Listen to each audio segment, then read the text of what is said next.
Okay, ഈ 30ലേക്ക് നിങ്ങൾക്ക് എത്താൻ പറ്റുമെങ്കിൽ അടുത്ത 20 to 30 നിങ്ങൾക്ക് ഈ മെത്തേഡിലെ കണ്ടുപിടിക്കാൻ പറ്റും. സുഖസുന്ദരമായിട്ട് നിങ്ങൾക്കൊരു 60 ക്വസ്റ്റ്യൻസ് ഒക്കെ അറ്റൻഡ് ചെയ്യാൻ വേണ്ടി പറ്റും. പക്ഷെ നമ്മൾ അതിന് വേണ്ടിയിട്ടുള്ള നമ്മൾ ആദ്യം തന്നെ സംഭവിക്കുന്നത് വെച്ചാൽ ആൾക്കാർ ഇത് കാണുമ്പോൾ തന്നെ ഡീമോട്ടിവേറ്റഡ് ആയി പോവുക എന്നുള്ളതാണ്.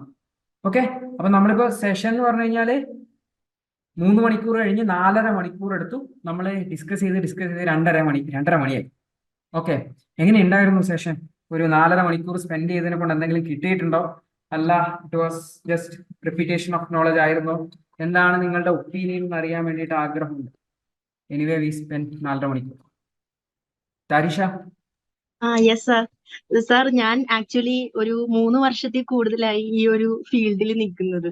ഓക്കെ, ഈ ഒരു സെക്ഷൻ സത്യം പറഞ്ഞ ഒരു ഡ്രാസ്റ്റിക് ചേഞ്ച് ആണ് എന്നിൽ ഉളവാക്കിയത്. കാരണം ഞാൻ ഈ 4.5 മണിക്കൂർ ഫുൾ ഫോക്കസ് ചെയ്താണ് ഞാൻ ഇരുന്നത്. ഒത്തിരി കാര്യങ്ങൾ മനസ്സിലാക്കാൻ പറ്റി. അത് ഒത്തിരി താങ്ക് യു സാർ. നല്ല സെക്ഷൻ ആയിരുന്നു. ഒരു വാക്കുകൾ കിട്ടുന്നില്ല, അത്ര അടിപൊളി സെക്ഷൻ ആയിരുന്നു. സൂപ്പർ ആയിരുന്നു സാർ. Okay, thank U. സന്തോഷം. അത് പ്രിലിംസിലും കൂടെ കാണട്ടെ, അപ്പൊ അതിലും അധികം സന്തോഷം. അത് മാത്രമല്ല സാറ് പറയുന്ന കാര്യങ്ങള് അത് നമുക്ക് ഭയങ്കരമായിട്ട് സിമ്പിൾ ആയിട്ട്, അധികം കൺഫ്യൂഷൻ ഇല്ലാതെ സിമ്പിൾ ആയിട്ട് മനസ്സിലാക്കാൻ പറ്റുന്നുണ്ട്. അത് തന്നെ സാറിന്റെ ഒരു സക്സസ് ആണത്. അപ്പൊ ഞാൻ കറന്റ് അഫയേഴ്സ് ഒക്കെ ഫോളോ ചെയ്യുന്നുണ്ട് ഇപ്പോ. ഓക്കെ, അതുപോലെ ക്ലാസ്സസും ഫോളോ ചെയ്യുന്നുണ്ട്. ഓക്കെ, അപ്പോ thank you very much. Okay, thank U. സന്തോഷം, കേൾക്കുമ്പോൾ ഒരു സന്തോഷം. രജനീഷ്? ഹലോ ആ, സാറ്, നല്ല രജനീഷ്. തന്നെയായിരുന്നു. അതായത് ഓക്കെ, ഇതുവരെ ഈ PYQs നോക്കി നമ്മുടേതായിട്ടൊരു കുറച്ച് ലോജിക്കില് കിട്ടിയതിലും അതിന്റെ കൂടി ഒരു ആഡ് ഓൺ ആയിട്ട് ഇത് കിട്ടി. അപ്പൊ ഓക്കെ, ഇനി രണ്ടും കൂടി വർക്കൗട്ട് ചെയ്ത് കഴിയുമ്പോഴേക്കും നമുക്കൊരു പ്ലസ് ഇതിലേക്ക് എത്താൻ പറ്റും എന്നൊരു വിശ്വാസം കിട്ടി. ഓക്കെ. അപ്പം നമ്മൾക്കൊരു വിശ്വാസം വേണ്ടതെന്ന് വെച്ചാല് നമ്മളുടെ ലോജിക്കിനെ ടെസ്റ്റ് ചെയ്യാനുള്ള ചോദ്യങ്ങൾ എന്തായാലും ഉണ്ടാവും. പക്ഷെ അതിനെ ഉം. കണ്ടുപിടിക്കുക എന്നുള്ളതാണ് നമ്മുടെ രണ്ടാമത്തെ ആക്ടിവിറ്റി. അതെ. അതിലേക്കൂടെ നമുക്ക് ഒരു 5 ചോദ്യത്തെയോ അല്ലെങ്കിൽ 8 ചോദ്യത്തെയോ നമുക്ക് കണ്ടുപിടിക്കാൻ പറ്റിയെങ്കിലും നമുക്ക് അതിൽ നിന്ന് ഒരു മാർക്ക് ഗെയിൻ ചെയ്യാൻ വേണ്ടി പറ്റും. ചിലപ്പോൾ ആ ഒരു 4-5 മാർക്കായിരിക്കും നമ്മളെ ചിലപ്പോൾ പ്രിലിംസ് ക്ലിയർ ചെയ്യിപ്പിക്കുന്നത്. സത്യം. ഹലോ. അർച്ചയാണോ? അതെ. ഓക്കെ, പറഞ്ഞോളൂ അർച്ച, എങ്ങനെയുണ്ടായിരുന്നു? ഞാൻ ഇതിന് എലിമിനേഷൻ ടെക്നിക്കിനെ പറ്റിയിട്ട് ഞാൻ ഇതുവരെ കേട്ടിട്ടുണ്ടായിരുന്നില്ല. ആ, ഇൻട്രൊഡക്ഷൻ ക്ലാസ് കേട്ടിട്ടാണ് ഞാൻ അത് ഈ ക്ലാസ്സിന് കേൾക്കാൻ വേണ്ടി വന്നത്. ഓക്കെ. നന്നായിരുന്നു, എനിക്ക് മനസ്സിലായി കാര്യങ്ങളൊക്കെ. സംഭവം മനസ്സിലായി. ആ മനസ്സിലാവുക എന്നുള്ളത് ഫസ്റ്റ് പാർട്ടാ. ഇപ്പൊ ഏകദേശം ഒരു ഐഡിയ ഉണ്ട് എന്താ സാർ ആ സംഭവം. അത് മാത്രമല്ല സാർ, ഇത് സാർ പറയുന്ന ഭയങ്കര മൈന്യൂട്ട് ആയിട്ട് സാർ പറഞ്ഞു തരുന്നുണ്ട്. പല ഇൻസ്റ്റിറ്റ്യൂട്ടുകാരും കേരളത്തിലെ പല സ്ഥാപനങ്ങളും ഈ എലിമിനേഷൻ ടെക്നിക്സ് ലൈവായിട്ടും എല്ലാം എടുക്കുന്നുണ്ട്. ആ, പക്ഷെ സാറ് കുറച്ചും കൂടി അതിലേക്ക് ഇറങ്ങി നമുക്ക് ക്ലാരിറ്റിയോടെ പറഞ്ഞു തരുമ്പോ അത് വല്ലാത്തൊരു കോൺഫിഡൻസ് ആണ് തരുന്നത്. ആക്ച്വലി ഞാനിപ്പോ തരുന്ന കോൺഫിഡൻസ് വരെ നിങ്ങളെ ഇപ്പൊ പീക്കിൽ എത്തിച്ചു. അതെ അതെ. അവിടെ നിന്ന് നിങ്ങളിപ്പം ഇപ്പൊ 2.5 മണി ഇന്ന് വൈകുന്നേരം 8 മണിയാകുമ്പോഴത്തേക്ക് നിങ്ങളിപ്പോ 100% അത് 85% യെസ് സാർ, നാളെ അത് മനസ്സിലായി. 70%. അപ്പൊ എന്താ പ്രശ്നം വരുന്നതെന്ന് വെച്ചാല് മീൻസ് എന്റെ ക്ലാസ് ഞാനിപ്പോ എനിക്ക് ചെയ്യാൻ പറ്റുന്ന കാര്യം എന്ന് വെച്ചാല് പറഞ്ഞു തരുന്ന സമയത്ത് നിങ്ങൾക്ക് എത്ര വ്യക്തതയോടെ ക്ലാരിറ്റിയോടെ കൺവിൻസ് ചെയ്ത് പറഞ്ഞു തരാൻ പറ്റുന്നതാണ് എനിക്ക് ചെയ്യാൻ പറ്റുന്ന കാര്യം. നെക്സ്റ്റ് സ്റ്റെപ്പ് നിങ്ങളാണ് എടുക്കേണ്ടത്. ഓക്കെ, നെക്സ്റ്റ് സ്റ്റെപ്പ് ചെയ്യേണ്ട എന്താണെന്ന് ഞാൻ പറയാം. ഞാൻ എല്ലാവരുടെയും ഒരു ഒപ്പീനിയൻ എടുത്തതിന് ശേഷം ഞാൻ എടുക്കാം. കുറെ ആൾക്കാരൊക്കെ പോയി. അർച്ച? യെസ് സാർ, ക്ലാസ് നല്ലായിരുന്നു. ഞാൻ ആദ്യമായിട്ടാണ് സാറിന്റെ ക്ലാസ് കേൾക്കുന്നത്, മുമ്പ് കേട്ടിട്ടില്ലായിരുന്നില്ല. യൂട്യൂബിലൊന്നും കറങ്ങിയിട്ടില്ല അല്ലേ? ഞാൻ കണ്ടിട്ടില്ല സത്യം പറഞ്ഞ, അങ്ങനെ ശ്രദ്ധിച്ചിട്ടില്ല. പക്ഷെ ഞാൻ എലിമിനേഷൻ ക്ലാസ് വേറെ കണ്ടിട്ടുണ്ട്. അതിന്ന് ഡിഫറെന്റ് ആയിട്ട് എനിക്ക് സാറിന്റെ ക്ലാസ് തോന്നിയത്, ബാക്കിയുള്ളവര് ബ്ലൈൻഡിലായിട്ട് ആ വേർഡ്സ് മാത്രമാണ് ഫോക്കസ് ചെയ്യാൻ പാടുള്ളൂ. പക്ഷെ സാറ് കുറച്ചും കൂടി ഡിഫറെന്റ് അപ്രോച്ച്. നമുക്ക് ഇനി അടുത്ത എക്സാം പോകുമ്പോൾ എന്തായാലും ഞാൻ ഒരു അപ്രോച്ച് മാറ്റും. അതായത് ജസ്റ്റ് വേർഡ് കണ്ടുകൊണ്ട് മാത്രം അത് ബ്ലൈൻഡിൽ അപ്ലൈ ചെയ്യാൻ പറ്റില്ല. ബാക്കി ഏകദേശം ഞാൻ 2-3 അറ്റൻഡ് ചെയ്തെല്ലാം അങ്ങനെയാണ് പറഞ്ഞു തന്നത്. പക്ഷെ അതിന് ഡിഫറെന്റ് ആയിട്ടാണ് സാറ് പഠിപ്പിച്ചത്. ഞാൻ അങ്ങനെ ആ ഒരു ഡിഫറൻസ് കണ്ടു. അപ്പോൾ നമ്മൾ അപ്രോച്ച് ചെയ്യുമ്പോൾ അതനുസരിച്ച് ഈ ലോജിക് അപ്ലൈ ചെയ്യാൻ ഇനി ശ്രമിക്കും എന്തായാലും. അതിന് ഭയങ്കര ഒരു ഡിഫറെന്റ് അപ്രോച്ച് ആയിരുന്നു സാറ് പഠിപ്പിച്ചു തന്നത്. Okay, thank U. അപ്പോ മെയിൻ ആയിട്ട് പറയാനായിരുന്നു സാർ. ഇവിടെ ലോജിക്ക് ഞാൻ മീൻസ് വീഡിയോസിലും ഹൈലൈറ്റ് ചെയ്ത കാരണം ഞാൻ എലിമിനേഷൻ ടെക്നിക്ക് എന്ന് പറഞ്ഞിട്ട് ഒരു വെബിനാർ ഉണ്ടെന്ന് പറഞ്ഞു കഴിഞ്ഞാൽ ആൾക്കാരെല്ലാം കമ്പയർ ചെയ്യുക നോർമൽ നമ്മൾ കാണുന്ന സംഭവത്തിനോടാണ്. ഓക്കെ. അതെ. ലോജിക് എന്ന് പറയുന്ന കാര്യത്തിന് ഭയങ്കര ഇമ്പോർട്ടൻസ് ആണ്. കാരണം UPSC എലിമിനേഷൻ ടെക്നിക്ക് വെച്ചിട്ടൊന്നുമില്ല. UPSC നമ്മൾ ആ ഒരു സ്ട്രെസ്ഫുൾ സിറ്റുവേഷനിൽ നമ്മളുടെ ബ്രെയിൻ വർക്ക് ചെയ്യുന്നുണ്ടോ, നമ്മൾ അങ്ങനെ കാമാണോ, നമ്മൾ ഓക്കെ ആണോ, നമുക്ക് ചിന്തിക്കാനുള്ള എബിലിറ്റി ഉണ്ടോ, ഇങ്ങനെയുള്ള കുറച്ച് എബിലിറ്റീസ് ഉണ്ടോ എന്നാ ചെക്ക് ചെയ്യുന്നത്. ഓക്കെ. അപ്പൊ ആ എബിലിറ്റീസ് നമ്മളെ ചെക്ക് ചെയ്യുന്നുണ്ട് എന്ന് നമ്മൾ അറിയണം.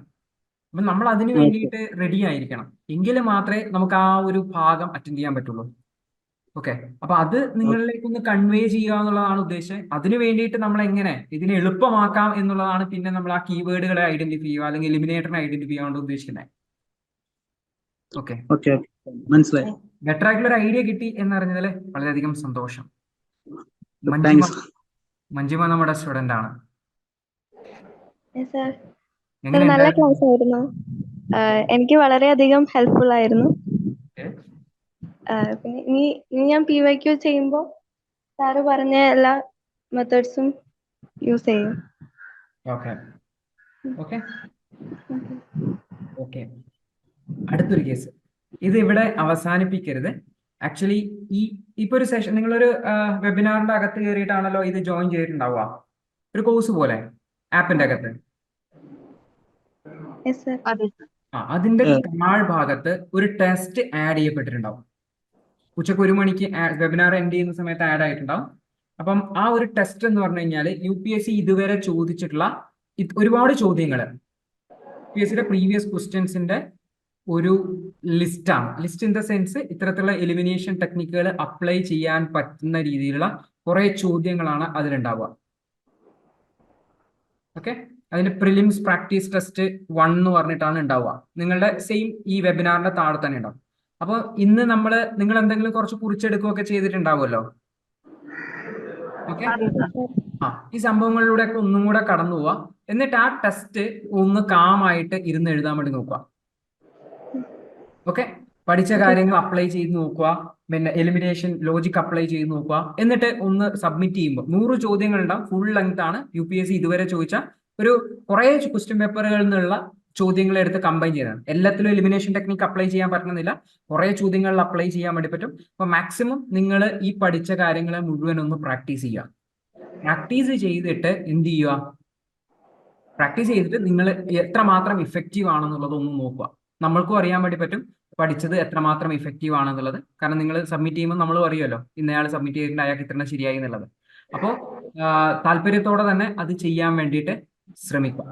ഓക്കെ. കാരണം നമ്മളിപ്പോൾ പഠിച്ചത് നിങ്ങൾക്കിപ്പോൾ ഹൈ എനർജി ലെവലിലായിരിക്കും ഉണ്ടാവുക, കാര്യങ്ങൾ കുറെ മനസ്സിലായി എന്നൊക്കെ ഉണ്ടാവും. ഇതൊക്കെ ഡൗൺ ആയി പോകും. അങ്ങനെ ഒരു അവസ്ഥ ഉണ്ടാവാതിരിക്കാൻ വേണ്ടിയിട്ട് ഇത് പ്രാക്ടീസ് ചെയ്യുക. പ്ലസ് നിങ്ങൾ എന്ത് ചെയ്യുക, നിങ്ങൾ പിന്നെയും ടെസ്റ്റ് സീരീസ് ആണെങ്കിൽ ടെസ്റ്റ് സീരീസ്, അല്ലെങ്കിൽ മറ്റെന്തെങ്കിലും ക്വസ്റ്റ്യൻസ് ഒക്കെ ആണെങ്കിൽ പ്രീവിയസ് ക്വസ്റ്റ്യൻസ് ആണെങ്കിൽ അത് പ്രാക്ടീസ് ചെയ്യുക. അതിലൊക്കെ ട്രൈ ചെയ്ത് നോക്കുക. ഓക്കെ. നിങ്ങൾ ആ ചിന്തിക്കാനുള്ള എബിലിറ്റി വർദ്ധിപ്പിച്ചുകൊണ്ടേയിരിക്കണം. ഓക്കെ. ഇത് വൺ ടൈമിൽ വരുന്നതല്ല, ഇത് വർദ്ധിപ്പിച്ച് വരേണ്ടതായിട്ടുണ്ട്. അപ്പൊ ആ ഒരു എഫേർട്ട് നിങ്ങളുടെ ഭാഗത്ത് നിന്ന് ഉണ്ടാവണം. ക്ലിയർ അല്ലേ? ഓക്കെ. അതെ സർ. ഓക്കെ. അപ്പോ മിക്കവാറും ഈ ഒരു സെഷൻ കഴിഞ്ഞിട്ട് ഒരു ഫീഡ്ബാക്ക് കോൾ നിങ്ങൾക്ക് വരുന്നുണ്ടാവും. അപ്പോൾ ഫീഡ്ബാക്ക് കോളിൽ കൃത്യമായിട്ട് ഫീഡ്ബാക്ക് കൊടുക്കുക. സെഷൻ എങ്ങനെയുണ്ടായിരുന്നു, മറ്റു കാര്യങ്ങൾ, അത് വേറൊരു ഫാക്കൽറ്റിയോ അല്ലെങ്കിൽ വേറൊരു സ്റ്റാഫൊക്കെ ആയിരിക്കും വിളിക്കുന്നുണ്ടാവുക. ഓക്കെ. അപ്പോ സാർ ഒരു കാര്യം കൂടി ഉണ്ട്. അത് മാത്രമല്ല, നമുക്ക് എന്തെങ്കിലും ഞാനൊക്കെ ആദ്യം ചെയ്യുമ്പോൾ ചില ക്വസ്റ്റ്യൻസ് കാണുമ്പോൾ തന്നെ ഭയങ്കര പേടിയാണ്. ഓക്കെ. ഇപ്പൊ ഞാനൊരു ലോ സ്റ്റുഡന്റ് ആണ്, വക്കീലാണ്. പക്ഷെ എനിക്ക് സയൻസ് ആൻഡ് ടെക്കിന്റെ ഒക്കെ ക്വസ്റ്റ്യൻസ് കാണുമ്പോൾ ഭയങ്കര പേടി ഒരു ഇതൊക്കെ വരും. പക്ഷെ സാറ് പറഞ്ഞു തന്നപ്പോ അതിലൂടെയൊക്കെ ചിന്തിച്ചു കഴിഞ്ഞു കഴിഞ്ഞാൽ, അല്ലെങ്കിൽ അങ്ങനെ ചിന്തിക്കാമെങ്കിൽ നമുക്കത് ശരിയാക്കി എടുക്കാം ഒരു പരിധി വരെ. ഓക്കെ. അപ്പൊ അതും ഒരു പോസിറ്റീവ് ആയിട്ടുള്ള ഒരു കാര്യമാണ്. അതായത് ആക്ച്വലി UPSC എന്ന് പറയുന്നത്, UPSC സിവിൽ സർവീസ് എക്സാം എന്ന് പറയുന്നത് മീൻസ് നമ്മുടെ രാജ്യത്തിന്റെ ഏത് മൂലക്ക് നിന്നും ഏത് കോർണറിൽ നിന്നും കാര്യമായിട്ടുള്ള ഒരു വിദ്യാഭ്യാസ സിസ്റ്റം അല്ലെങ്കിൽ ഒരു പബ്ലിക് സ്കൂളിലോ അല്ലെങ്കിൽ ഒരു CBSEയിലോ ഒന്നും പഠിച്ചിട്ട് വരുന്നതല്ലാത്ത സാധാരണക്കാരായിട്ടുള്ള ആൾക്കാർക്ക് പോലും എഴുതാൻ പറ്റണം, അവർക്ക് ക്രാക്ക് ചെയ്യാൻ പറ്റണം എന്നുള്ള ആഗ്രഹത്തിൽ സെറ്റപ്പ് ചെയ്തിട്ടുള്ള ഒരു എക്സാം ആണ്. ഓക്കെ. അപ്പം അതില് മീൻസ് എന്ന് വെച്ചാൽ എല്ലാ ആൾക്കാർക്കും ആ ഈക്വൽ ഓപ്പർച്യൂണിറ്റി കിട്ടുന്നുണ്ട്, എല്ലാവർക്കും ആ ഈക്വൽ അവസരം കിട്ടുന്നുണ്ട് എന്ന് ഉറപ്പുവരുത്താൻ വേണ്ടിയിട്ട് UPSC അതിന്റെ പാറ്റേൺ, അതിന്റെ രീതികള്, അതിന്റെ ടൈപ്പ് ഓഫ് ക്വസ്റ്റ്യൻസ് ഇങ്ങനെ മാറ്റിക്കൊണ്ടേയിരിക്കും. ഇല്ലെങ്കിൽ എന്താ സംഭവിക്കുക എന്ന് വെച്ചാൽ ഇത്രയും പൈസ വാങ്ങുന്ന കോച്ചിങ് ഇൻസ്റ്റിറ്റ്യൂട്ടുകാരുടെ ഉണ്ട്, ഇത്രയും എക്സ്പേർട്സ് ആയിട്ടുള്ള ഒരുപാട് ആൾക്കാരുണ്ട്, വർഷങ്ങളായിട്ട് ഓരോ വിഷയങ്ങളും പഠിപ്പിച്ചുകൊണ്ടേയിരിക്കുന്ന ആൾക്കാരുണ്ട്. ഇല്ലെങ്കിൽ ഇവരുടെ കൈകളിൽ കറങ്ങി നടക്കുന്ന ഒരു സംഭവം മാത്രമായിട്ട് ഈ ഒരു എക്സാം മാറും. അങ്ങനെ ഒഴിവാക്കാൻ വേണ്ടിയിട്ട് UPSC എന്തെന്ന് വെച്ചാൽ അതിന് അത്രയും ഡൈവേഴ്സ് ആക്കി മാറ്റിയിട്ടുണ്ട്. ഓർത്തേക്കുക, ഇത്രയും ഡൈവേഴ്സ് ആക്കിയിട്ട് ക്വസ്റ്റ്യൻസിനെ മാറ്റുമ്പോൾ ഈ കോർണറിൽ നിന്ന് വരുന്ന ആൾക്കാർക്കും അത് അറ്റൻഡ് ചെയ്യാൻ പറ്റുന്നുണ്ട് എന്നും കൂടെ ഉറപ്പുവരുത്തേണ്ട ആവശ്യമില്ലേ? യെസ് സർ, ഉണ്ട്. അപ്പൊ അത് UPSC ഇതിൽ ഇൻകോർപ്പറേറ്റ് ചെയ്തിട്ടുണ്ട്. നമ്മൾ അതാണ് കണ്ടുപിടിക്കാൻ വേണ്ടി ശ്രമിക്കുന്നത്. സാധാരണ പത്രമൊക്കെ വായിക്കുന്ന ഒരു ലോജിക്കുള്ള ഒരു സാധാരണ മനുഷ്യന് എങ്ങനെ കുറച്ച് ചോദ്യങ്ങൾ അറ്റൻഡ് ചെയ്യാൻ വേണ്ടി പറ്റും. ഓക്കെ, അപ്പം ആ ഒരു സൈഡാണ് നമ്മൾ ആക്ച്വലി നമ്മൾ UPSCയുടെ ആ ഒരു പാറ്റേൺ, UPSCയുടെ ക്വസ്റ്റ്യൻസ് എങ്ങനെയാണ് വരുന്നത്, എന്തുകൊണ്ട് ഇങ്ങനത്തെ ക്വസ്റ്റ്യൻ വരുന്നു, ഇങ്ങനെയുള്ള കുറെ കാര്യങ്ങളിൽ ഭയങ്കരമായിട്ട് റിസർച്ച് ചെയ്യുന്നതെന്ന് പറയാൻ പറ്റില്ല, ഭയങ്കരമായിട്ട് അന്വേഷിച്ച് അതിന്റെ ഒരു റൂട്ട് കോസ് എന്താണ് എങ്ങനെയൊക്കെ നോക്കിക്കൊണ്ടിരിക്കുക.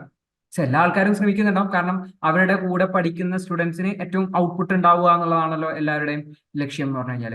അപ്പൊ നമ്മൾ മനസ്സിലാക്കിയിട്ടുള്ള കുറെ കാര്യങ്ങൾ നിങ്ങളിലേക്ക് ഇതേപോലെ വെബിനാറുകളായിട്ടും, നമുക്ക് ഓൾറെഡി ടെസ്റ്റ് സീരീസ് പോകുന്നുണ്ട്. അപ്പൊ ടെസ്റ്റ് സീരീസിന് പോകുന്ന സ്റ്റുഡൻസിന് നമ്മൾ ഓൾറെഡി ഈ ക്ലാസ്സുകളൊക്കെ എടുത്തു കൊടുത്തിട്ടുള്ളതാണ്. അവർ ടെസ്റ്റ് സീരീസ് തുടങ്ങുന്നതിന് മുന്നേ നമ്മൾ പ്രിലിംസ് എന്ന് പറഞ്ഞ ഒരു പ്രോഗ്രാമിൽ നമ്മൾ എടുത്തു കൊടുത്തിട്ടുണ്ട്. ആരെങ്കിലും ഉണ്ടായിരുന്നോ ടെസ്റ്റ് സീരീസിൽ ജോയിൻ ചെയ്ത ആരെങ്കിലും ഉണ്ടോ ഇതിലെ? ഇല്ല. ഓക്കെ, അപ്പൊ നമ്മൾ അവർക്ക് ഓൾറെഡി കവർ ചെയ്ത് കൊടുത്തില്ല. അത് പിന്നെ പുറത്തുള്ള ആൾക്കാരും ചോദിച്ചപ്പോൾ എലിമിനേഷൻ ടെക്നിക്ക് വർക്ക് ചെയ്യുന്ന ഒരു സംശയം ചോദിച്ചായിരുന്നു ഒരാൾ വിളിച്ചിട്ട്. അപ്പോൾ നമ്മളിങ്ങനെ ഒരു സെഷൻ നടത്താൻ തീരുമാനിക്കുക, അങ്ങനെ ഒരു സെഷൻ നടത്തുകയാണ് ചെയ്തിട്ടുണ്ടായിരുന്നത്. ഓക്കെ, അപ്പം നമ്മൾ ഓർത്ത് വെക്കുക, ഈ എക്സാം എന്ന് പറഞ്ഞാൽ എല്ലാവർക്കും വേണ്ടിയിട്ടുള്ള എക്സാം ആണ്. അത് അഡ്വക്കേറ്റ് ആയിക്കോട്ടെ, അത് സയൻസ് നിന്ന് പഠിച്ചിട്ട് വരുന്ന ഒരാളായിക്കോട്ടെ, പിന്നെ വേറെ കൊമേഴ്സ് പഠിച്ചു വരുന്ന ഒരാളായിക്കോട്ടെ, ഹിസ്റ്ററി പഠിച്ചു വരുന്നവരായിക്കോട്ടെ, എല്ലാവർക്കും വേണ്ടിയിട്ടുള്ള ഒരു എക്സാമാണ്. എല്ലാവർക്കും ഒരേപോലെ അപ്രോച്ച് ചെയ്യാൻ പറ്റുന്ന എക്സാം. അപ്പോൾ ഒരിക്കലും സയൻസ് നിന്ന് ഭയങ്കര ടെക്നിക്കൽ ആയിട്ടുള്ള ഒരു ചോദ്യം നിങ്ങളോട് ചോദിക്കൂല. അങ്ങനെ ടെക്നിക്കൽ ആയിട്ടുള്ള ഒരു ചോദ്യം ചോദിക്കുന്നെങ്കിൽ ആ ചോദ്യം തെറ്റ്, മീൻസ് ചോദ്യത്തിലെ ഓപ്ഷൻസ് എല്ലാം തെറ്റായിരിക്കും. മീൻസ് ഞാനത് നിങ്ങളുടെ ലോജിക്ക് അപ്ലൈ ചെയ്യേണ്ട ഒരു കേസാണ്, ഞാൻ അവിടെ ചെയ്യേണ്ട കേസാണ്, ഞാൻ ബ്ലൈൻഡ് ആയിട്ട് പറയുകയല്ല ചെയ്യുന്നത്. പക്ഷെ ആ ഒരു ലോജിക്ക് നിങ്ങൾക്ക് വേണം. മനസ്സിലായോ? മനസ്സിലായി. അതുകൊണ്ട് നമ്മളിപ്പോ സംശയിച്ച് നിൽക്കുന്ന പറഞ്ഞു കഴിഞ്ഞാൽ, അയ്യോ സയൻസിന് ഇത്രയും ടെക്നിക്കൽ ആയിട്ട് ചോദിക്കുമ്പോൾ എനിക്ക് എങ്ങനെയാ കിട്ടുക? അപ്പൊ ചിന്തിക്കേണ്ട കാര്യം, ഞാനൊരു ലോ സ്റ്റുഡന്റ് അല്ലേ, UPSC ലോ സ്റ്റുഡന്റിനോടും ഇത് എഴുതിക്കോർന്നു, എന്നിട്ട് സയൻസിന് ഇത്രയും ടഫ് ആയിട്ടുള്ള ചോദ്യം ചോദിച്ചാൽ എങ്ങനെ ശരിയാവുകയെന്നൊന്ന് ചിന്തിച്ചാൽ മതി. ഓക്കെ, മനസ്സിലായി. അപ്പൊ പേടിക്കുകയല്ല വേണ്ട, നമ്മളെല്ലാം ഇൻകോർപ്പറേറ്റ് ചെയ്യാനുള്ള പ്രൊവിഷൻസ് അതിലുണ്ട് എന്നുള്ള കാര്യം ചിന്തിക്കുക.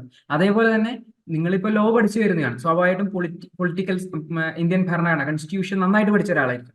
അതേസമയത്ത് ഒരു എഞ്ചിനീയറിംഗ് പഠിച്ചിട്ട് വരുന്ന ആള് ഇന്ത്യൻ കോൺസ്റ്റിറ്റ്യൂഷൻ പഠിച്ചിട്ടുണ്ടാവില്ല. അപ്പൊ ഒരിക്കലും ഇന്ത്യൻ കോൺസ്റ്റിറ്റ്യൂഷൻ ചോദ്യം വരുമ്പോൾ അത് ലോ പഠിച്ച ഒരാൾക്ക് അഡ്വാൻറ്റേജസ് ആവുന്ന രീതിയിൽ വരാതിരിക്കാനും, ബിടെക് പഠിച്ച അല്ലെങ്കിൽ മറ്റെന്തെങ്കിലും ഒരു സബ്ജക്ട് പഠിച്ച് വരുന്ന ഒരാൾക്ക് ഡിസഡ്വാൻറ്റേജസ് ആയി വരാതിരിക്കാനുള്ള ഒരു എഫേർട്ട് ക്വസ്റ്റ്യൻ പേപ്പറിൽ ഉണ്ടാവും.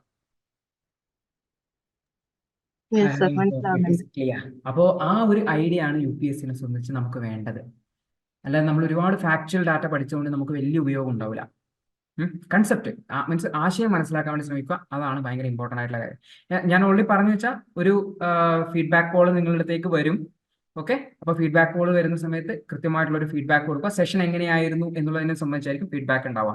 ഓക്കെ, മിക്കവാറും ഇന്ന് തന്നെ വരാൻ സാധ്യതയുണ്ട്. ഓക്കെ, അപ്പൊ